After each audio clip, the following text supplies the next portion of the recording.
俄乌战争最新状况，精彩的一仗。乌军收复库拉霍沃西南失地，坚守托列茨克防线。乌军重夺库尔斯克的马赫诺夫卡失地，导弹袭击俄军据点。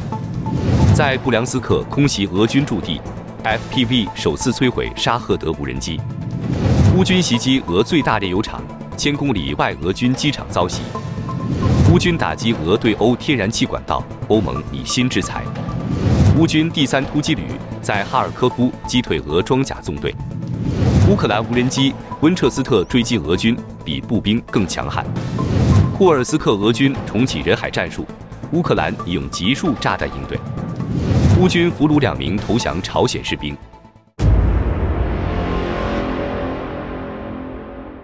大家好，欢迎收看新冷战情势，请大家先为我们的节目点赞、留言，谢谢大家。在进入我们今天节目之前，请允许我们就周6节目中有关台湾公司帮助俄罗斯军方改进滑翔制导炸弹这条不实新闻的播出，给各位观众，尤其是台湾地区观众朋友表示诚挚的道歉。远山在撰写该消息时未能多方查证，正如我们的观众朋友指出的那样， TRC 荣成实业已经正式说明，该公司的产品是汽车相关产品，没有媒体说的飞弹零件。根据调查发现，该零件是中国 KST 生产，辗转后运到香港，再贴 TRC 商标后卖给俄罗斯。感谢广大网友的批评指正，我们已做相关视频片段剪切处理，希望今后继续得到您的支持和厚爱。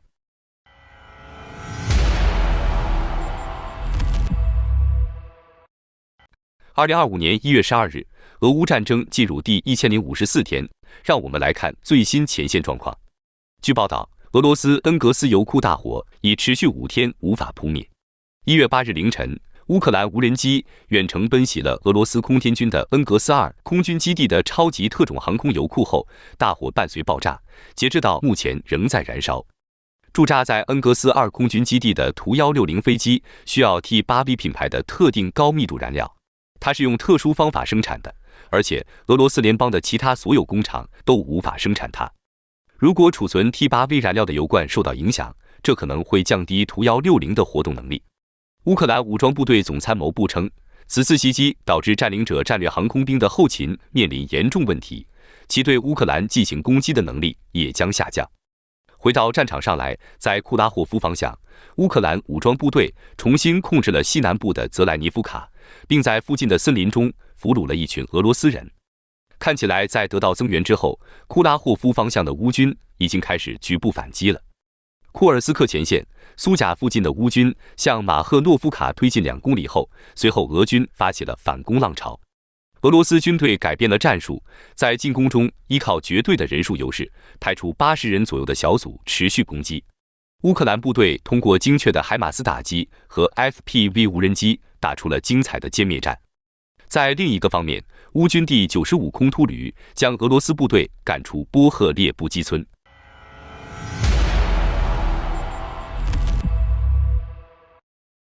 乌克兰在库拉霍沃这块压力最大的战场上也取得了突破。最新消息，乌军收复了库拉霍沃西南的失地。诺尔报告报道，当地时间1月12日，乌克兰罕见地在库拉霍沃发起突袭，目标直指西南部的泽列尼夫卡一带。据悉，俄军是在凌晨时分发动的攻势，在夜色中迅速推进到了对手的防区，并有效利用了冰冻的地形，绕过了雷区。这一战术也曾应用于几天前的库尔斯克大反攻。当时乌军就趁着结冰的路面，朝俄军的控制区大举进发，收复了别尔丁等地。现在他们则在乌东重复了该策略。此役，乌军在泽列尼夫卡的树林中发起猛攻，最终成功夺回了此地。战斗中，乌克兰还俘虏了一群俄军士兵，并将其带回了本方阵地。值得注意的是，这也是乌军在时隔1个月后重新控制泽列尼夫卡。之前，俄军曾一度占领了该地，给乌克兰的防线带来了一定压力。事实上，无需讳言地说，整个库拉霍沃一直是乌军形势最为严峻的战区。俄方这几天甚至已宣布完全拿下了这一区域，但遭到了基辅方面的否认，表示乌军依然在坚守阵地。现在他们还成功完成了一次反击，无疑有效缓解了战场的局势。据乌克兰总参谋部发布的报告称，目前乌军还驻扎在库拉霍沃的火力发电厂一带，继续阻击俄军的攻势。与此同时，在托列茨克战线，乌克兰第28机械化旅同样在坚守阵地。早些时候，俄军朝这一地区增兵，和乌军在多个战场都爆发了广泛的冲突。但和库拉霍沃一样，乌克兰人都没有放弃这些区域，他们更多的是在夜间发起突袭，收复了一些局部的阵地。在这块铺满大雪的土地上，俄乌双方的争夺已进入最为激烈的阶段。此外，在巴赫穆特的克里什奇夫卡方向，乌克兰第93机械化旅和第5突击旅联合行动，击退了俄军的装甲进攻。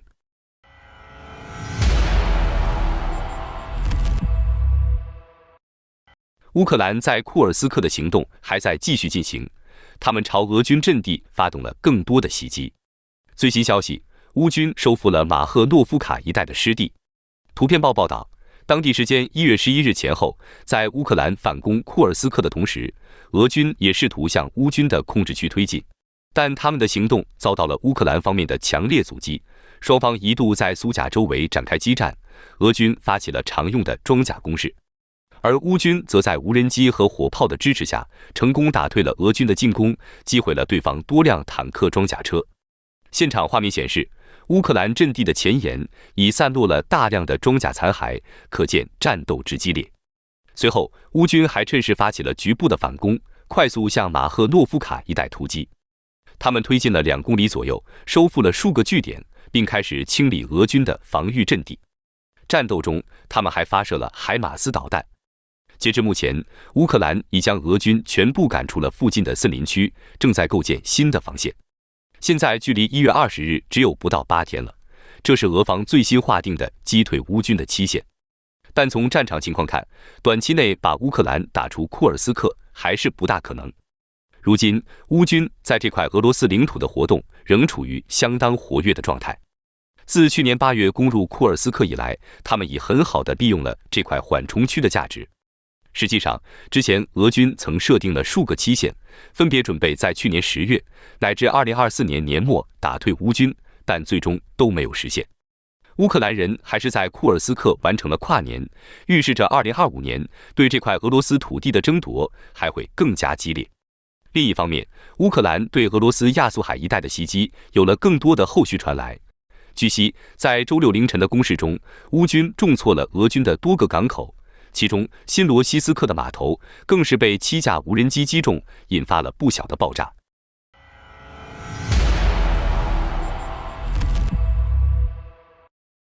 乌克兰向俄罗斯边境的布良斯克地区也发动了大规模攻击，引发外界注意。突发消息，乌军导弹空袭了布良斯克的2个俄军驻地。RBC 新闻报道，当地时间1月11日，乌克兰部队向布良斯克州的克雷莫夫斯基区发射了多枚海马斯火箭弹。此役乌军目标直指当地的新尤尔科维奇村。有消息称，这一区域有2个俄军驻地，现场随即传出了连续的爆炸声。乌军在发射完海马斯后，还动用了 MLRS 火箭炮，精准命中了此地。俄方随后回应了此事，布良斯克州州长博戈马兹证实遭遇了袭击，但没有透露俄军的损失状况。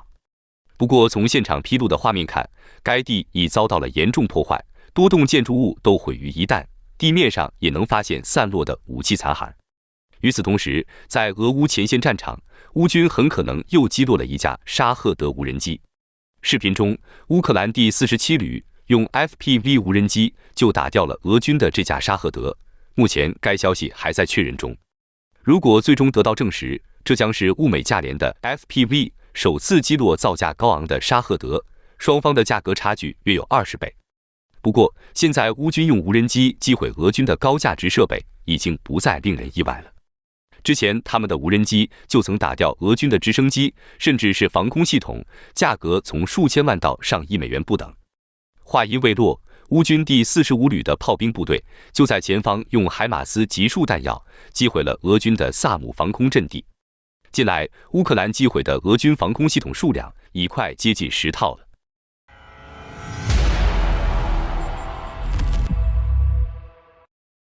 乌克兰继续向俄罗斯境内的军事基地和能源设施发起远程打击。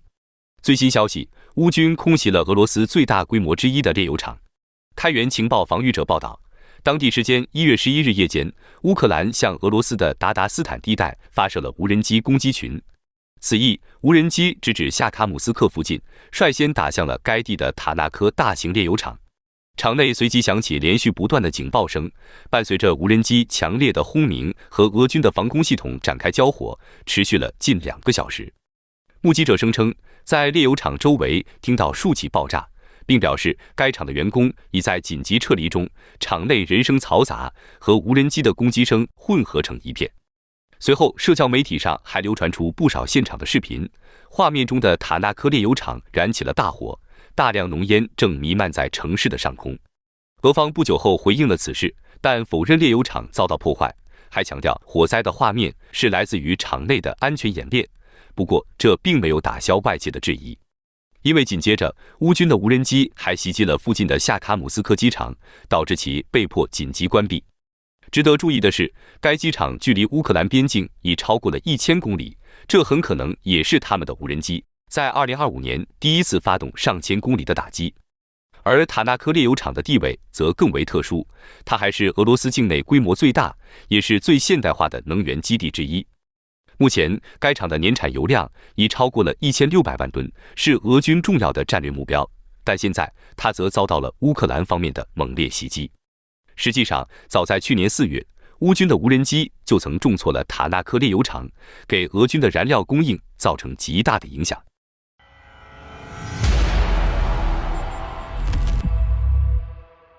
乌克兰对俄罗斯阿纳帕地区的空袭中，还攻击了一条关键的天然气管道。据悉，这也是俄方通往欧洲的最后一条燃气输送管道。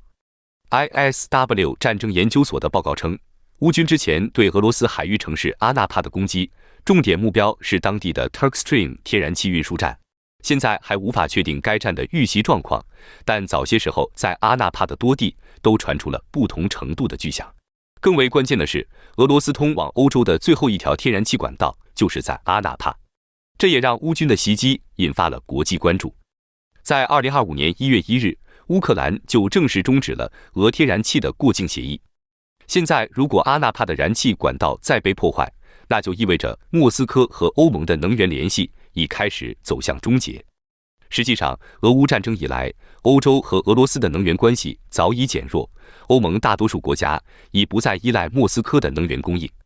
与此同时，接任欧盟轮值国的波兰还在继续推动对俄罗斯的制裁。截至目前，波兰已提出了16项制裁措施，其中就涉及俄方的能源等，预计这些草案将会在2月24日通过。而西方对波兰的乌克兰援助基地也增加了更多的保护。德国方面宣布，将为波兰的热舒夫援助中心提供2套爱国者防空系统，保护基辅的军援物资。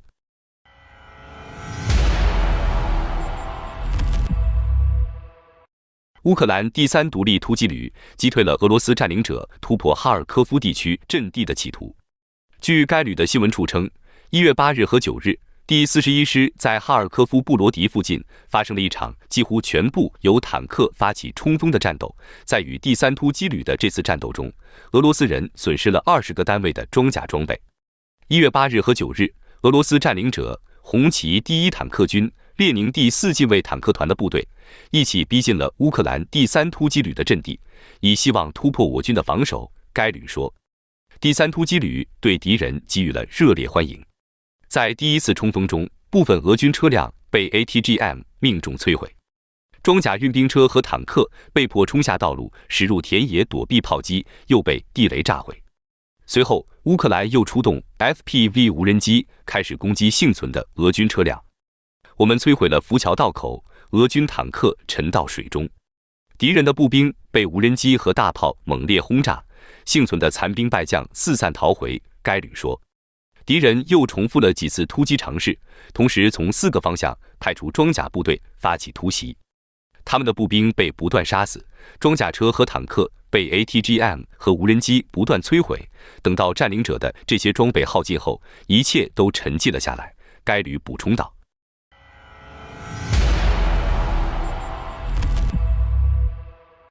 乌克兰制造了一款带枪的温彻斯特无人机，其本意是用来打击俄罗斯无人机。然而，福布斯分析师大卫·阿克斯1月11日的报道中写道，新的乌克兰 FPV 无人机现在不仅用来打击俄军无人机，他们还瞄上了俄罗斯步兵。在他最近分析的一段视频，一架温彻斯特无人机追杀了一名俄军。根据阿克斯的说法，在执行拦截俄军无人机任务期间，操作员顺手打死了一名恰好出现在视野里的俄罗斯士兵。据分析师称，这意味着乌克兰可以依靠这种无人机再次大幅调整自己的战术。它表明了这种安装上枪支的 FPV 无人机有着何种战术价值。此前用于攻击俄军的无人机都是一次性的自杀式无人机，他们在撞上目标的时候引爆自毁，也把目标炸死。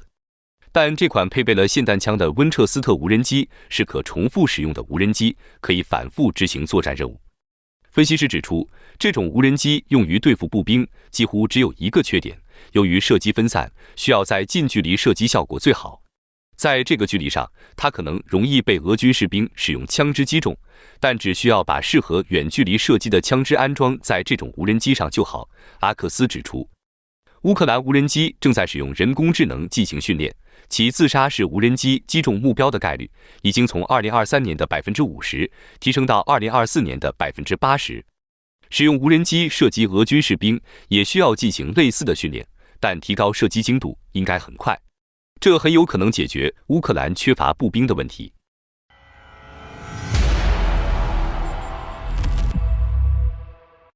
在库尔斯克，俄军已经恢复了大规模人海攻击战术，而不是最近在顿巴斯使用的渗透和积累战术。为了击退如此大规模的袭击，国防军需要更多的集束弹药。加利西亚第80旅一个营长叶霍尔·诺兹德里亚科夫表示，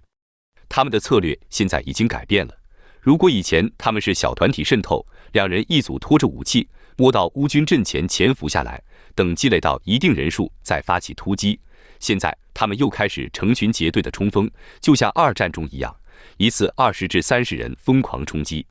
据他介绍，在某些阵地上，这种战术取得了成功，因为乌克兰军队的火力不够猛，无法封锁住俄军的冲击路线。为了对抗这种人海战术，有必要调整乌克兰武装部队的防御战术。他说，我们现在应该专注于步兵，增加机枪阵地，增加一线战斗人员。火炮系统和集束弹药也是决定性的，这是我们真正需要的非常有效的补救措施。如果2-3门装有集束弹药的大炮开火，这20至30人一次性至少能被摧毁一半。乌克兰总统泽连斯基1月11日在电报频道上宣布，乌克兰国防军首次在库尔斯克成功俘虏了2名来自朝鲜的士兵。活捉朝鲜军人并不容易，通常他们的俄罗斯和朝鲜指挥官会处决他们的伤兵，避免他们被乌克兰俘获，尽一切努力消除另一个国家朝鲜已经参与了对乌克兰战争的铁证。泽连斯基表示，这些朝鲜人是主动向乌克兰武装部队特种作战部队第84战术小组的乌克兰士兵投降的。像所有战俘一样，这2名来自朝鲜的士兵正在接受必要的医疗护理。泽连斯基表示，他只是乌克兰安全局为记者提供采访这些战俘的机会，有必要让全世界都知道发生了什么。按照乌克兰外长的说法，这2名士兵是朝鲜的正规军，而不是雇佣军。这也正是确凿的证据，证明第三国实际上参与了这场战争，让这场战争成为了法理意义上的世界性战争。与俘虏的交流通过与 NIS 韩国情报部门合作的韩语翻译进行，其中1名俘虏持有以他人名义签发的俄式军人身份证，在俄罗斯图瓦共和国注册，另一个根本没有身份证明。在审讯中，朝鲜士兵告诉 SBU 官员，这份文件是2024年秋天在俄罗斯发给他的。持有图瓦人证明的被俘朝军出生于2005年，是一名机枪手，自2021年以来一直在朝鲜服役。他说，自己出发前，指挥官告诉他们，只是去俄罗斯参加训练，而不是去参加对乌克兰的战争。另一名1999年出生的战俘提供了几乎相同的证词，因为下巴受伤，他以书面形式回答了一些问题。自2016年以来，他一直在朝鲜军队担任侦察狙击手。预计这2名朝军的未来会去韩国，而不会被交换回俄罗斯。至于他们的家人，几乎可以保证会有不幸的遭遇。活捉这2名朝军的乌克兰武装部队特种作战部队第84战术小组的操作员发布了一段在库尔斯克地区开展特别行动期间俘虏1名朝鲜士兵的视频。从战场撤离后，特种作战部队的军医为朝鲜战俘提供了急救。早些时候，媒体曾援引韩国情报报道称，1名朝军被乌克兰俘虏后因伤情过重，很快死亡。按照乌克兰方面的说法，朝军至少已经损失4000人，而乌军仅俘虏2人的情况下，足以说明这些朝鲜人把被俘当成奇耻大辱，也说明面对这些朝军，乌军几乎不会留下太多活口。此前在乌军缴获的朝军尸体上的纸张写着：“记住，战士们，记住，你们真正害怕的不是死亡，而是在祖国面前蒙羞。被俘意味着背叛你的战友、家人和人民。只有那些宁愿选择荣誉而不愿选择软弱的人，才能成为下一代人的榜样。你们在战场上的死亡将成为勇气和坚韧的象征。耻辱比生命更持久，但英雄的荣耀是永恒的。”好的，感谢您一口气看到最后了，这是对我们最大的鼓励和支持。要看最全面、最及时准确的战场热点报道更新，就请每日锁定新冷战情势。如果您喜欢我们的节目，也请您点赞、留言、订阅，把视频分享出去，让更多的人看到这个节目。想要赞助我们的朋友，可以打开超级感谢打赏赞助，帮助我们能持续做出更多好节目。谢谢大家。